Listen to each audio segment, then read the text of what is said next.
அண்டமாய் அவனியாகி அறியொணா பொருளதாகி தொண்டர்கள் குருவுமாகி புகழறு தெய்வமாகி எண் திசை போற்ற நின்ற என்னருள் ஈசனான தென்திரள் சரவணத்தான் தினமும் என் சிரசை காக்க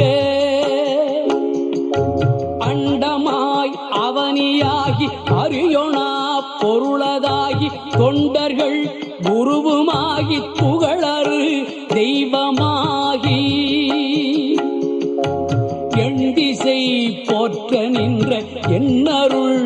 ஈசனான தென்திரள் சரவணத்தால் தினமும் என் சிரசை கா